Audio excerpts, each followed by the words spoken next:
যদি আপনি নিয়মিত হোয়াটসঅ্যাপ ব্যবহার করেন, তাহলে এক্ষুনি আপনাকে হোয়াটসঅ্যাপের একটা সেটিং কিন্তু চালু করতে হবে। যদি আপনি এটা চালু করেন, কোনো না কোনো সময় আপনার অবশ্যই কিন্তু উপকারে আসবে।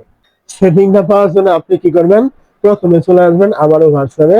হোয়াটসঅ্যাপে চলে আসার পর ঠিক এখান থেকে আপনি দেখতে পাবেন থ্রি ডট আইকন থাকবে একদম এরকম কর্নারে। আপনি কি করবেন? এই আইকনে একটা ক্লিক করবেন। তারপর এখান থেকে দেখবেন এই যে সেটিং নামে একটি অপশন থাকবে, আপনি এইখানে ক্লিক করবেন। এই জায়গায় ক্লিক করার পর এখান থেকে আপনি দেখতে পাবেন প্রাইভেসি নামে একটি অপশন, আপনি এইখানে ক্লিক করবেন। এই জায়গায় ক্লিক করার পর এখান থেকে আপনি একটু নিচের দিকে আসলে এখান থেকে পেয়ে যাবেন এই যে রিড রিসিভ, আপনার কিন্তু এই সেকেন্ড থেকে চালু করা থাকবে। অবশ্যই আপনি এই সেকেন্ড থেকে অফ করবেন। এই সেকেন্ড থেকে অফ করলে কি হবে?